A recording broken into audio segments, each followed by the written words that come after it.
Welcome, everybody, to another rendition of our Growtal podcast interview series with the amazing experts that we have on our platform. Today, we have Leslie Intriago. Am I pronouncing that properly? Very good. Perfect. Yeah. Super excited to have Leslie with us today. She is one of our superstars, has been with us, one of the longer standing people on the platform, has worked on a couple of different engagements with us, and is a very, very talented search marketer. And so excited to have you here today. Thank you, Brian. It's exciting to be here. We're both in California. I'm in the north part of the Bay, and you're in the south part of the Bay. So we're kind of in the same hood. Yeah, exactly. Bay Area folks, which is good. It means that we've cut our teeth in digital marketing proper, kind of at the core of where it all started. Excited to kind of chat with you and just kind of have some questions in here about what it's like being a freelancer and your background. So let's just start with your background. Sure. Can you give us kind of a little bit into that? Sure. I got started working in the entertainment industry. Mm-hmm. I wanted to be an actress, so that's kind of what got me out down there. But it was like in the early days of the internet, so it was a good time to get into digital marketing. I was temping for Sony Pictures Home Entertainment, and they were launching their digital asset library, and they kind of brought me in as a project manager. One thing led to another. I was there for 5 years, and I left with a passion and a thirst for digital marketing that grew from there. Nice. And what did you do after Sony? I consulted for different entertainment companies, production companies. I did a lot of project management on the digital marketing side and a lot of copywriting. I got to write synopses that were on like DVD packaging and stuff, which was kind of cool. Yeah, it's funny. I used to do some entertainment marketing as well. I worked for a company called Filter Music Marketing or Music Magazine, and they had a whole marketing division. And I was on street teams, so not digital, but running around handing out pamphlets to people at concerts. But it's good fun. Entertainment marketing. It's exciting. Yeah, it is. Oh, so what brought you into the SEM side of things? Well, my thirst actually started with SEO. Mm-hmm. I was always really, because I remember the world before the internet, and then I remember the birth of the internet and how excited I was just as a person, where there's all this information that you have access to. Everything is at your fingertips, really. And I started just kind of getting obsessed with finding things through search engines. I got really obsessed with the Google bomb, if you remember, like if you could manipulate search engines, like the big one was when George W. Bush was president, it was big failure or something like that. Mm-hmm. And if you typed in big failure, it was like the George W. Bush page was like the number one result. And that was all a result of using big failure in the anchor text and then linking to that page. And I just thought, wow, that's super cool. I love that, you can manipulate search engines that way. Mm-hmm. So I had a friend that did SEO, and he kind of schooled me and told me how it worked. And I took a lot of classes in SEO and read a lot of books in it. And I finally got a job helping a retailer with their SEO. And then he says, hey, I want to start doing this, this advertising and search engines too. Do you think you can do that? And I was like, hey, yeah, definitely interested. So he sent me to these Google sponsored seminars for success. I don't think they have them anymore, but they were here in the Bay Area. So I basically learned from like Google people how to properly use Google ads. And that was over 10 years ago. And I've been doing it ever since, both SEO and SEM, but primarily SEM at this stage of my career. Yeah. What's changed in the last 10 years? A lot. Working. Well, the funny thing is working mostly aside from the last year, which has been just so different. I was working mostly for companies. I worked a lot as a freelancer early on when I was in entertainment. And then my mother would always tell me, that's not career stability. Like, you need a real job. You need a job with a pension and health insurance. And I kind of had that drilled in my head. So living up in the Bay Area, I was like, I want a real job. I want a real company. I want job security and my health insurance paid and all of that fun stuff. So I've been working for companies, but what I really realized is that there is no such thing as job security. Not It's in a myth. startup land. Yeah. No, it isn't. I mean, even when you're not working for a startup, like my last job, I was working 4 years for a travel company, and it was great. It was a great job. I loved it. I think they liked me. I got a raise every year. I got to travel. I was always given good feedback. And then all of a sudden they said, we're closing the California office. If you want to keep your job, you need to move to Arizona. And I was like, I don't really like Arizona. So suddenly I found myself out of a job. Yeah. And I mean, look at what's happening with COVID and how many people are not, through no fault of their own, they don't have a job. So job security, it's a myth. It's not real. Yeah. No, I think it's tough. You're always at the whim of other folks, which is one reason why, we're big believers in freelancing, Exactly. obviously with Growtal. And so how has it been in terms of getting into freelancing, and what's that journey been like? It's funny because when my job ended, it was about a year ago. I thought, well, and I had still done occasional like side gigs through people I knew that knew I did, knew SEO. So it was primarily SEO jobs. I did some audiobook recording too. So I thought, okay, I'll do that because I don't want to like just take a job just to be in a hurry to get a job and it's not the right fit. And I wanted to stay in the travel industry. So I pinged my network. I started working with an agency that I know in Marin and doing some Google Ads management for them. And it was part-time and looking for a job, interviewing with a lot of travel companies. And then all of a sudden COVID happened. And I was like, oh no, like this isn't going to happen. Like travel industry is going to be in trouble for a while now. Yeah. And then I was thinking, okay, well, what now? I really don't know what I want to do. And I thought, well, you know what? I think I'm going to keep doing the consulting if I can continue to get the work. But the only like other alternative I had to getting consulting work was Upwork, which I had known about through my last job because we actually hired freelancers through Upwork. Mm-hmm. So I realized it's a lot different experience when you're on the freelancer side than when you are on the business side. Sure. For example, with Upwork, you have to buy something called credits in order to bid for a job. So you have to actually pay to be considered for the job, which I think is a bit ridiculous. And those credits expire. Like I just got an email this week telling me that my credits are going to expire and I need to use them or I'm going to lose them. It's like, wait a second, I paid for this. That's terrible. And Upwork takes 20% of what you make. That's a lot. Yeah. It is a lot. So you have to pay for it. Exactly. And they don't do any work. So it's like, but when you're on the business side, it's a very nominal fee. It's definitely a model that is designed to help businesses and kind of stick it to the freelancers. So I was really happy to find Growtal because Growtal has been fantastic. Growtal is other digital marketers. So I feel like I'm working with like-minded people. They understand me. They understand the business. They understand the industry, and they're not looking out for just the businesses. They're looking out for everybody. So it's been great. It's helped me be able to work full time. Well, obviously we're excited to have you on board and love that feedback. And the other thing that, with Upwork that we've heard from the hiring side is that, and I know from hiring people, and I don't know if you experienced this, was it's really hard to find good quality because they don't know marketing, right? And they don't really know any of the specialties that they're in, if you ask me. And so you as the buyer or hirer have to sift through so many different resumes and things like that. And there's a tendency then to start looking for, okay, well, what's my lowest cost option that's going to get me what I need?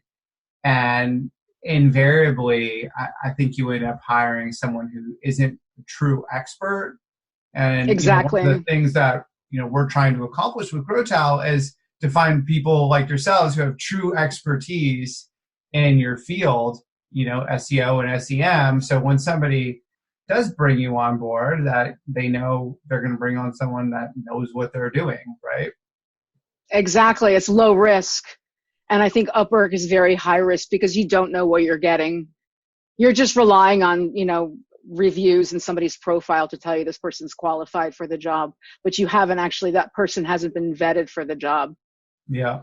Yeah. And if we know anything about reviews, they can be manipulated and go on Amazon and who knows what you're doing. Exactly. Yeah. Exactly. Yeah. Well, so you've been now doing freelancing full time for going on a year? How's it been? Do you think you'll ever go back?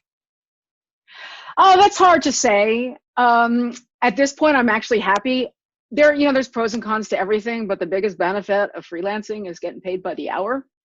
Mm-hmm. My last job, I was on salary, and we grew a lot in the time we were there. We were acquired after a couple of years, so I had a lot of big projects that I worked on, and sometimes I was working 60, 70, even 80 hours a week.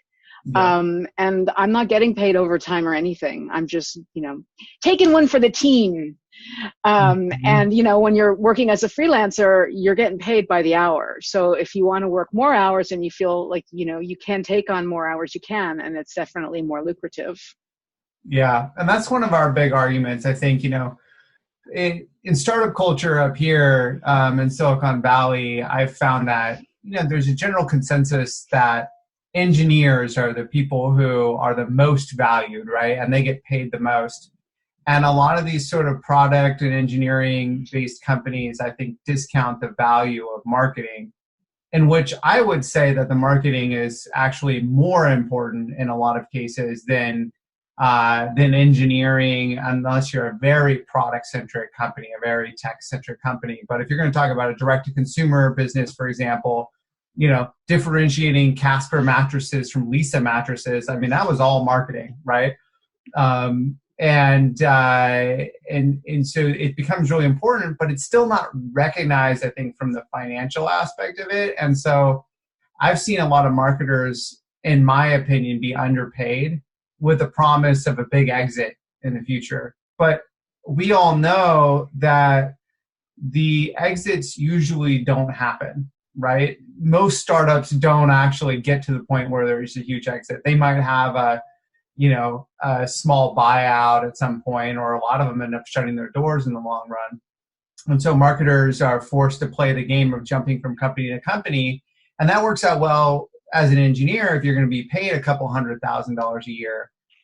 But as a marketer, you may be undervalued. And to your point, if you go independent, now you can demand a higher hourly wage than you might have gotten paid working for those businesses directly. And you can charge by the hour, so you can take on more accounts. And if you work more hours, you make more money. So, in our experience in running Growtal, we're seeing a number of the people on our platform make significantly more money than they did working full time. And I personally think that that's, it's a really good thing for the people on the platform, and you get a diversity of experience in working with a lot of different businesses as well. So. Absolutely. That's another thing that I love about it, is you get exposed to so many brilliant minds working with all these different companies and different technologies, because every company, there is no cookie cutter formula for the technology that people are going to use. So you get exposed to a lot of these different technologies, which I think kind of expands your marketing portfolio of skills and experience. Yeah, I think it's good. So specifically in terms of the types of projects you're working on, what's exciting to you right now? What's exciting to me? Can I talk about my Sure. Okay. Well, working for you guys and doing your digital marketing is exciting. Yeah. Love having you doing it. Is a knowing the brand, but I'm working with a wound care company. I just took over their advertising, so I'm restructuring it, and that's really exciting to do. I didn't know anything about wound care, but their lead generation, so that the way they track their offline leads is really interesting. They use a lot of cool technologies. They have a brilliant digital marketing squad of people. They have these daily scrums. So I think that's really an interesting new industry for me to tap into. Also, with SEM, there's different, medical challenges when it comes to policy in Google, and it helps to kind of understand that industry better. Yeah. I think that's good. What about, so some of those technologies, can you give us a little bit more insight into, like, the types of stuff that you're seeing that's a little bit more cutting edge? Well, like one of the things that I was recently introduced to is LeadsRx, which is a multi-touch attribution platform. It tells you basically, it outlines the customer journey. So you can see like how many different, you can actually look on a granular level, tracking a lead and saying like how many of these channels contributed to that lead, and it's broken down for you in exquisite detail. I actually went to a demonstration from the tech lead for this company who was going through like a few examples of how we got this actual person, they're recruiting physicians, how they got this physician and the whole journey to it, and how certain channels are undervalued. And that's typically like the struggle is, you know, people, especially with what I do, which is PPC management, is people don't really understand the value because they just say, oh, this is what I'm getting, but they don't see that there's a full journey. Maybe that person didn't click on your ad and immediately, you know, convert. Maybe they came back later through an email or through organic, but that was the first impression of your company that stuck with them. Right. And I think that's important, and why that platform is super cool, because it does give, you know, proper credit to all the channels. Yeah. The multi-touch attribution is one of those really difficult things. And I'm always amazed at how many companies are still measuring things on a last click, right? Yeah. Where did the last click come from? Obviously, that's what should get the results. And obviously, that's the easiest place to measure. But it's not, you know, doesn't tell the story of the journey at all, right? Because oftentimes exactly. It's a direct hit, or it's a branded keyword, or it's email, to your point, right? But how do they discover the brand in the first place? How do they discover the solution in the first place? And that's arguably more important. But then you have to make sure you nurture them and bring them all the way through the funnel, right? Steph, are you up to date on the iOS 14 changes? I am. Yeah. They're a doozy. How do you see those affecting SEM? Do you have any, is Google giving any clues into how iOS 14 is going to affect your SEM campaigns? Well, it's not like Facebook, where Facebook is all of it. I think Facebook is really funny. The way that they're, you know, saying it's going to affect the small business. No, it's going to affect Facebook. You know, I don't know. I mean, I think all of the companies that we work with on the Facebook side of things are heavily reliant on Facebook to drive new customers.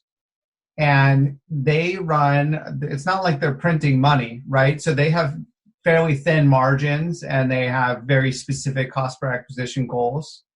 And if you take away Facebook's machine learning capabilities, and they cannot get the signal back in to drive the ad targeting that they do, the quality of the ad targeting is going to drop, which means that it's going to get more expensive for those advertisers. And I worked at Facebook for 4 years, and I joined in 2013, left in 2017, and have largely focused on helping direct-to-consumer businesses, ever since 2015. And what I can say is that there are tons of businesses that have built themselves on the back of Facebook advertising. Similar to, there was a boom in 2004 to 2012 where businesses were built on Google advertising, right? And not to say that there aren't still ones built on Google advertising, but it's gotten a lot more competitive, so it's more difficult to kind of get in, right? And get discoverability because all the keywords are been bid up by, major Fortune 500 companies. But on the Facebook side, because it's a discoverability platform, companies like Movement Watches or Casper Mattresses or all these things, Dollar Shave Club, all those companies really got built on the back of Facebook and Instagram ads, and nobody can match their algorithms. TikTok, Snap, none of them can, and they're going to run into all the same iOS problems. And there's so much signal that comes out of iOS, it's really going to kill the machine learning, and I think it's going to really hurt these businesses. So I mean, I do too. You can call me biased, but I think it's. But I think it's going to hurt Facebook too, because people are going to be less. They're not going to want to invest as much if they're not seeing their return either. And I think Facebook relies a lot on it more. Like there's a lot, isn't there more mobile activity on Facebook? Oh Like yeah, that. ton. Yeah, I mean, and that's why Google probably won't be affected as much. But I mean, mobile search is really big on Google, and I don't know exactly. And this is, a little bit of a point where it's probably to be determined. But how is the Google search engine and Safari going to be affected in terms of driving back conversion signal to the businesses who are advertising on Google Ads on mobile? Because my understanding of their privacy changes is that they're not going to allow IDFA. They're not going to allow, identifiable information to get back to these engines unless people opt in to saying they're okay with that. But most people are probably not going to opt into it just because they've been scared by the media for so long that somehow these companies are misusing their data, which they just aren't. It's just wrong. Right. But because, the New York Times and the Wall Street Journal wants to scare everyone so they can sell more ads, they have convinced everybody that this is a problem.